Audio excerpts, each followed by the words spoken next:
إن الحمد لله نحمده ونستعينه ونستغفره ونعوذ بالله من شرور أنفسنا ومن سيئات أعمالنا.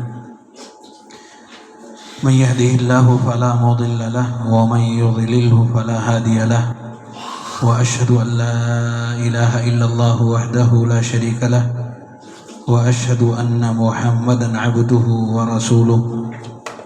أما بعد، فإن خير الحديث كتاب الله، وخير الهدي هدي محمد صلى الله عليه وسلم، وشر الأمور محدثاتها، وكل محدثة بدعة، وكل بدعة ضلالة، وكل ضلالة في النار. أعوذ بالله من الشيطان الرجيم من همزه ونفخه ونفثه. بسم الله الرحمن الرحيم. يا أيها الذين آمنوا اتقوا الله حق تقاته ولا تموتن إلا وأنتم مسلمون. يا أيها الناس اتقوا ربكم الذي خلقكم من نفس واحدة وخلق منها زوجها وبث منهما رجالا كثيرا ونساء، واتقوا الله الذي تساءلون به والأرحام إن الله كان عليكم رقيبا. يا أيها الذين آمنوا اتقوا الله وقولوا قولا سديدا يصلح لكم أعمالكم ويغفر لكم ذنوبكم، ومن يطع الله ورسوله فقد فاز فوزا عظيما.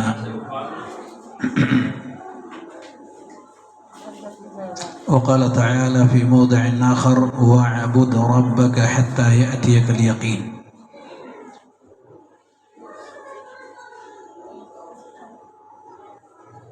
نہایت ہی قابل عزت و تکریم کے مستحق فضیلت الشیخ انصار زبیر محمدی حفظہ اللہ مجلس میں تشریف فرما، دور اور نزدیک سے آنے والے مہمانان، اسلامی خواتین اور عزیز بچوں،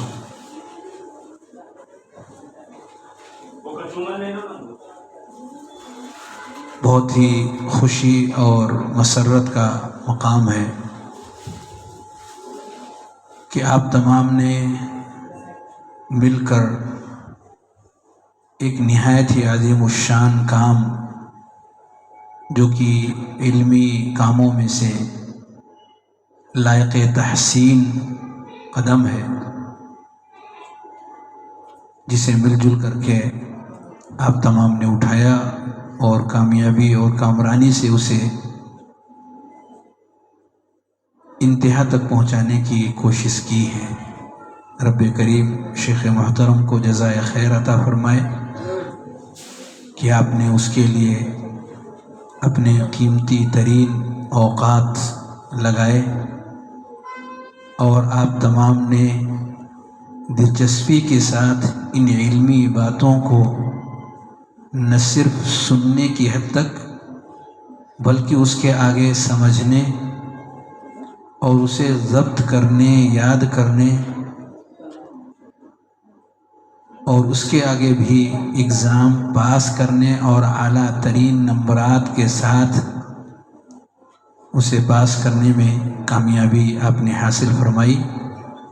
آپ سب لائق مبارکباد ہیں، اور اگر اسی طرح سے علمی قوافل اپنا سفر طے کرتے رہے تو بإذن اللہ قال اللہ اور قال الرسول کی صدائیں نہ صرف مساجد کی حد تک بلکہ گھر گھر کے اندر یہ آواز، یہ کلمات، مبارک ترین کلمات ہر گھر سے گونجیں گے. قرآن مجید کی تلاوت کی آواز ہر گھر سے آئے گی. پیارے نبی صلی اللہ علیہ وسلم کی نہایت ہی قیمتی فرامین ہر شخص کی زبان پر ہوں گے. انہیں نہ صرف اپنی زبان پر لا کر ادا کرنے کی کوششیں کرے گا، بلکہ سمجھنے اور اس پر عمل کرنے کے لیے وہ آگے بڑھنے کی کوشش کرے گا۔ اللہ ہم سب کو ایسا بنائے۔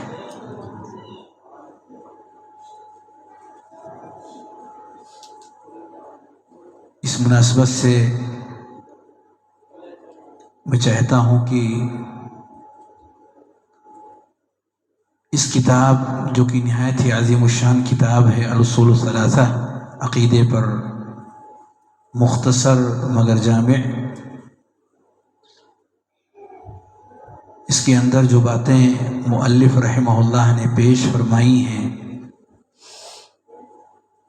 اسی کے چند نمونے میں آج کے اس درس کے اندر دہرانے کی کوشش کروں،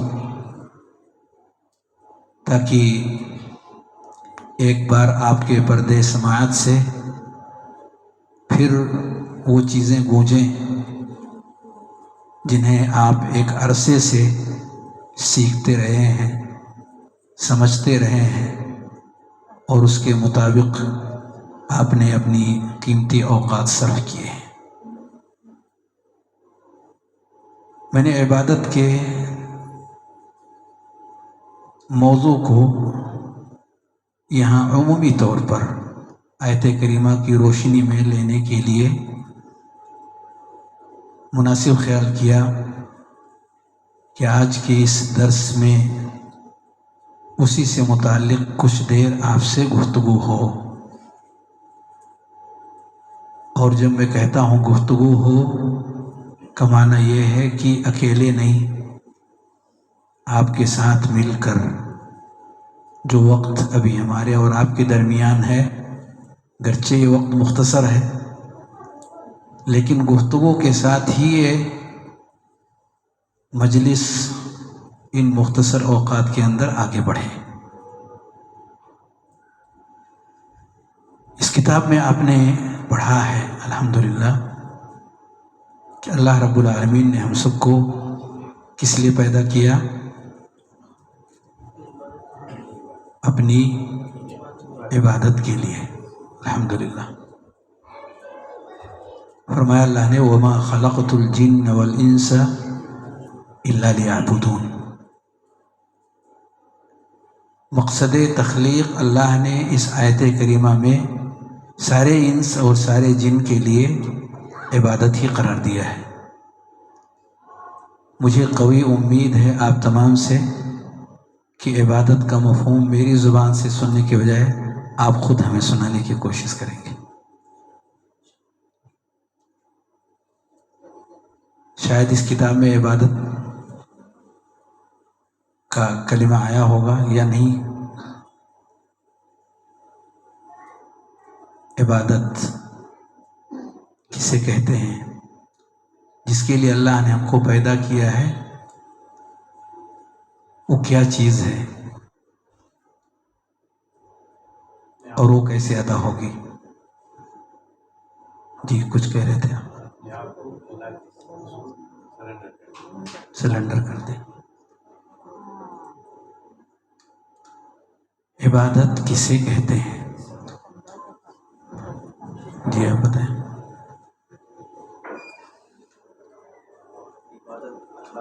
اللہ کے سامنے مطلب اپنے آپ کو سرنڈر کر دینا، سنت اللہ کی عبادت کرنا، اور ہر مطلب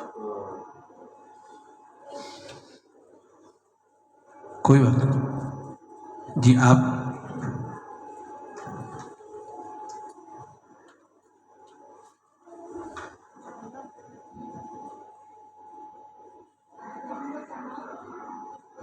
عبادت نماز وغیرہ پڑھنا، عبادت ہے، جی نماز پڑھنا، علم حاصل کرنا، سب عبادت ہے، بے شک۔ جی اللہ کو یاد کرنا، اس کے بتائے نبی صلی اللہ علیہ وسلم کو بتائے طریقے پہ، اور اس کی جب ہر ایک جو رولز بنائے اس کو فالو کرنا۔ جزاک اللہ خیر۔ شیخ الاسلام تیمیہ فرماتے ہیں العبادت اسم جامع لكل ما يحبه الله ويرضاه من الاقوال والافعال الظاہرة والباطنة۔ عبادت نام ہے اچھے بھلے کاموں کا اور اچھی بھلی باتوں کا۔ عبادت کسے کہتے ہیں؟ کسے کہتے ہیں عبادت؟ ہر بات جسے آپ اچھی بات کہتے ہیں وہ عبادت ہے، ہر کام جسے آپ اچھا کام کہتے ہیں وہ عبادت ہے۔ کنفرم کہہ سکتے ہیں اپنی زبان میں؟ جی آپ پیچھے چشمے والے اس کو دہرائیے ذرا۔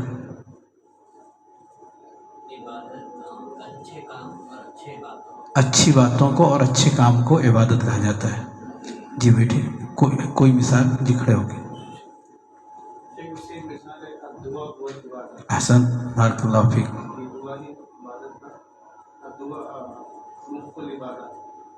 مخ کے الفاظ کے ساتھ صحیح نہیں ہے، ہو العبادہ صحیح ہے، بالکل صحیح، بالکل صحیح، احسن۔ اور کوئی مثال؟ جی آپ کوئی اور مثال؟ عبادت اچھی بات والا، انہوں نے اچھے کام والے کو کوئی بھی کام بہت اچھے سے کرنا، جیسے صدقہ کرنا یا نماز روزہ وغیرہ۔ بارک اللہ۔ گھر میں کوئی کام کرتے ہوں اس کو عبادت کہہ سکتے ہیں؟ ہاں کہہ سکتے، جیسے آپ کھانا کھاتے ہیں عبادت کہیں گے اس کو؟ ہاں کہیں گے۔ اچھی آپ کے بیوی بچے ہوں ان کے لیے آپ روزی روٹی کا بندوبست کرنے کے لیے کاروبار کرتے ہیں، عبادت کہیں گے اس کو؟ سب عبادت ہے۔ بچوں کو اگر تربیت دے رہے ہیں تو وہی بات ہے۔ بیٹھے۔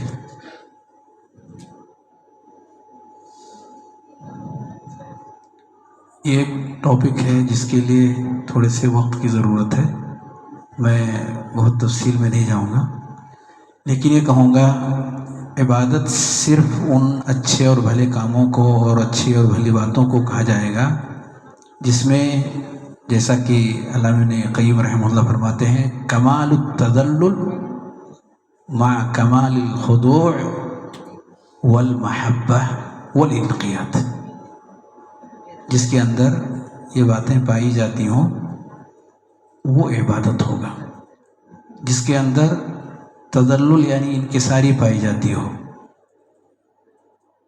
آدمی جھک جائے اس کام کے لیے محبت کے ساتھ اور مکمل تابع داری کے ساتھ، اگر کسی کام کو وہ انجام دے رہا ہے تو وہ عبادت ہے۔ تو ہر اچھے اور بھلے کام کو، ہر اچھی بھلی بات کو عبادت کہا جاتا، اور عبادت کرنے والے شخص کے اندر یہ باتیں اگر پائی جاتی ہیں کہ وہ جذبہ اطاعت سے سرشار ہو کر اس کام کو دل کی گہرائیوں سے چاہ کر کے انجام دینے کے لیے ذرہ برابر جھجک اپنے اندر نہ پا رہا ہو، گویا کہ جس کام کو وہ انجام دینے جا رہا ہے رب کریم کی پسند ہے، یہ اس کی بھی اپنی پسند بن چکی ہے، جو رب کریم کی ناپسند ہے یہ اس کی اپنی بھی ناپسند بن چکی ہے۔ اس قدر وہ اللہ رب العالمین کی جذبہ تسلیم اور انکساری کے ساتھ محبت پائی جاتی ہے۔ اور یہاں پر صرف اتنا میں واضح کرنا چاہتا ہوں کہ کچھ چیزیں ذریعہ ہیں عبادت کے لیے اور کچھ چیزیں عبادت ہیں، اور ذریعہ پر بھی اللہ رب العالمین نے وہی اجر دینے کے لیے ہم سے وعدہ کیا ہے جو عبادت کے انجام دینے پر ہے۔ جیسے آپ نے روزی روٹی کے لیے محنت اور کوشش کیا، کاروبار کیا، اللہ آپ کو اس پر اجر دے گا، کیونکہ آپ کی نیت یہ ہے کہ اس کے ذریعے سے ہم بھیک مانگنے سے، سوال کرنے سے اپنے آپ کو بچا کر اور جسمانی اعتبار سے اس قابل اپنے آپ کو بنائیں کہ رب کریم کے سامنے ہم اس کے حکم کی تابع داری کر سکیں اور اس کی عبادت اور بندگی کے لیے اپنے سر کو جھکا سکیں، اپنے آپ کو عبودیت کے لیے قائم کر سکیں۔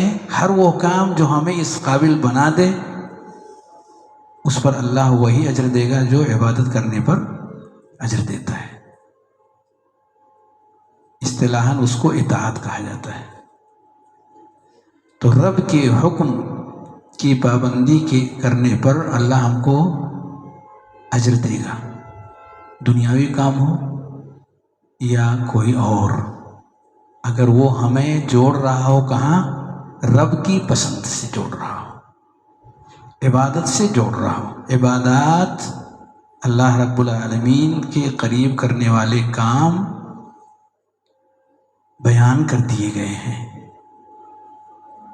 صوم و صلاۃ، اذکار، دعائیں، ظاہری اور معنوی عبادات جس کا تذکرہ اس کتاب کے اندر مؤلف رحمہ اللہ نے کر دیا ہے۔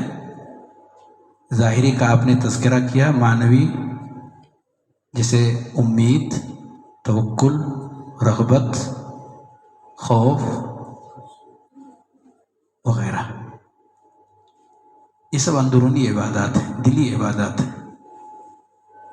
تو عبادات کا ایک ایک کر کے نام لے کر کے بتایا گیا ہے، اس کے لیے اللہ نے ہم کو پیدا کیا ہے، یہ کام ہمیں کرنا ہے، اور اس تک پہنچنے کے لیے بہت سارے دنیاوی کام ہمیں انجام دینے ہیں تاکہ ہماری حیات قائم رہ سکے۔